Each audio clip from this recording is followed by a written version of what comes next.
Selamat pagi Bapak Ibu Saudara yang dikasihi Tuhan. Pagi ini sebelum kita memulai aktivitas kita pada hari ini, kita datang ke hadapan Tuhan untuk mengucap syukur untuk berkat Tuhan sepanjang malam. Dan juga kita akan membaca, merenungkan sebagian dari firman Tuhan, agar firman ini boleh melandasi hidup kita pada hari dan hari-hari berikutnya. Mari kita berdoa. Kami sungguh bersyukur Tuhan untuk berkat-Mu sepanjang malam, di mana kami boleh menikmati dalam istirahat kami, dan Tuhan masih memberi kehidupan di hari yang baru pada pagi hari ini. Dan sebelum kami memulai aktivitas kami hendak membaca dan merenungkan sebagian dari firman Tuhan. Ya Tuhan berkati, agar kami dapat dimampukan mengerti, kemudian menyimpan dalam hati, dan melaksanakan dalam hidup.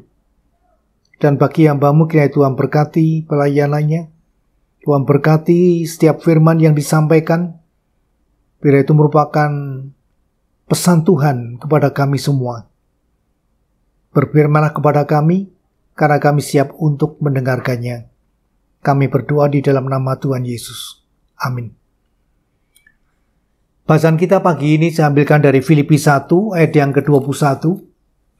Rasul Paulus pernah menuliskan yang demikian, karena bagiku hidup adalah Kristus dan mati adalah keuntungan. Kita mengenal sebuah peribahasa yang mengatakan bagaikan makan buah simalakama. Pilihan antara dua yang jelek. Dimakan bapak mati, tidak dimakan ibu mati. Dalam firman Tuhan yang menjadi bacaan kita pagi ini, kita melihat sebuah dilema juga. Tapi dilema berkat. Paulus bukannya menghadapi dua pilihan yang buruk, melainkan dua pilihan yang baik. Pilihannya adalah hidup adalah Kristus dan mati adalah keuntungan. Bagi Paulus dua-duanya itu baik. Artinya jika Tuhan mengizinkan dia hidup lebih lama di dunia ini, dia tahu apa yang harus dilakukan, yaitu melayani Kristus dengan memberitakan Injil. Bagi Paulus hidup bukan untuk diri sendiri tapi untuk Kristus. Sebaliknya, jika penguasa Roma pada saat itu kemudian menjatuhkan hukuman mati, dia amini. Kenapa? Karena dia tahu kemana dia akan pergi, yaitu bisa lebih cepat hidup bersama Kristus di surga. Malah bagi Paulus mati justru lebih baik. Dia berkata, aku didesak dari dua pihak, aku ingin pergi dan diam bersama-sama dengan Kristus itu memang jauh lebih baik. Bagi Paulus agaknya mati itu lebih baik, sebab bagi dia kematian itu berarti selama tinggal dosa, selama tinggal pencobaan, selama tinggal kesedihan, selama tinggal sakit penyakit dan berbagai kesusahan di dunia. Tapi di pihak lain Paulus merasa terbeban untuk tinggal lebih lama di dunia ini. Sekali lagi bukan untuk menikmati hidup bagi diri sendiri, tapi untuk melayani Kristus dan memberi buah dalam pelayanan Tuhan. Mana yang akan dipilih? Paulus sendiri sulit menentukan. Mana yang harus kupilih? Aku tidak tahu. Inilah dilema berkat. Pilihannya adalah antara melayani Kristus di dunia atau bersama Kristus di surga.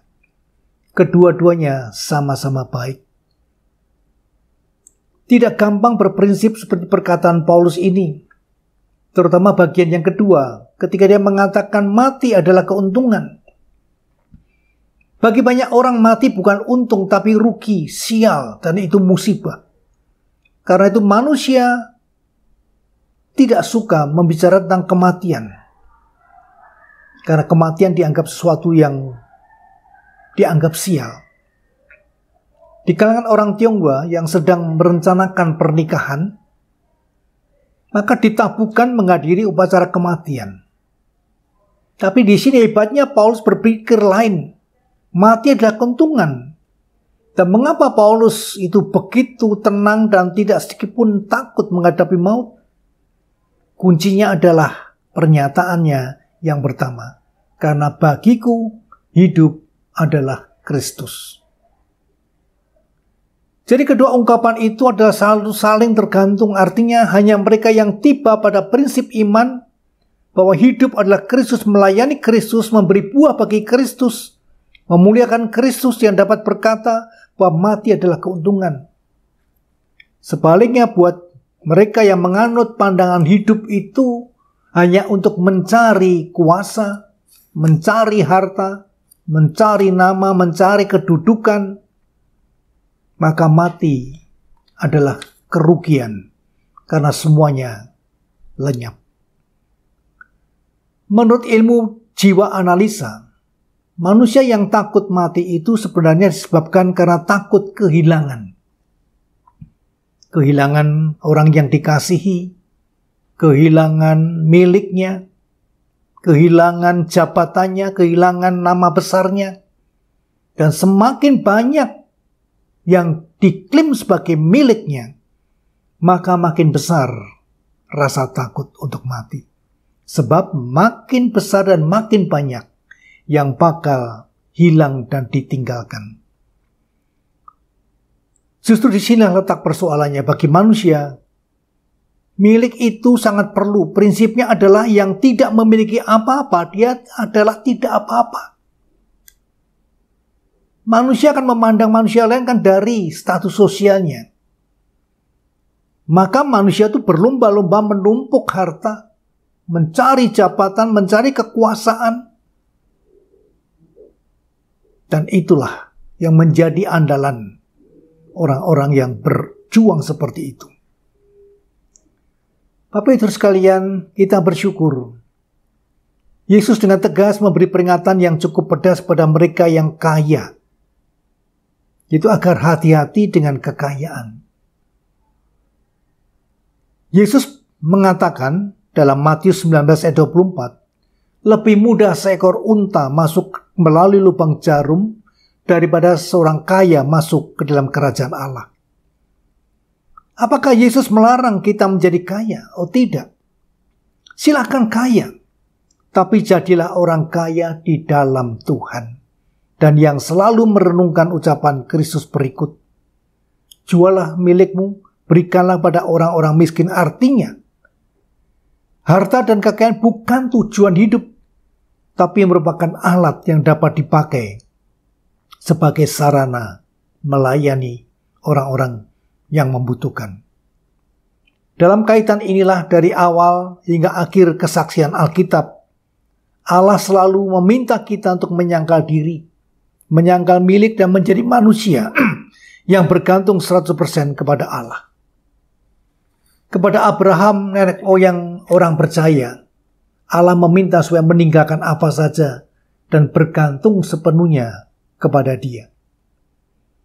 Yesus berkata pada murid-muridnya, dan setiap orang yang karena namaku meninggalkan rumahnya, saudaranya laki-laki atau perempuan, bapak atau ibunya, anak-anak atau ladangnya akan menerima kembali 100 kali lipat dan memperoleh hidup yang kekal.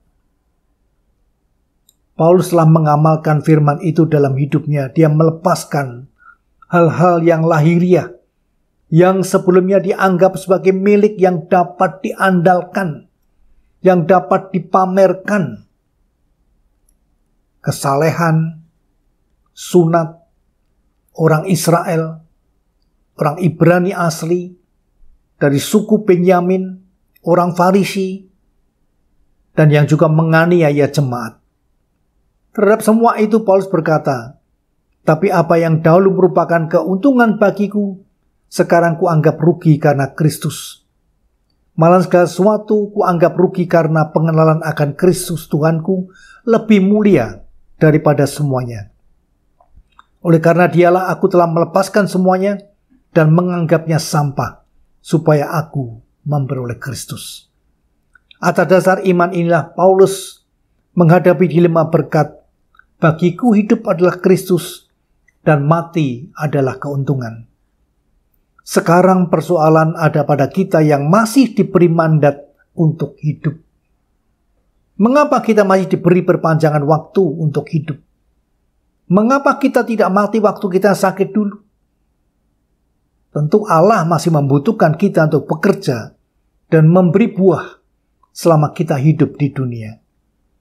Karena itu marilah kita bersama-sama dengan Paulus berkata, karena bagiku hidup adalah Kristus dan mati adalah keuntungan. Tapi jika aku harus hidup di dunia ini, berarti bekerja memberi buah.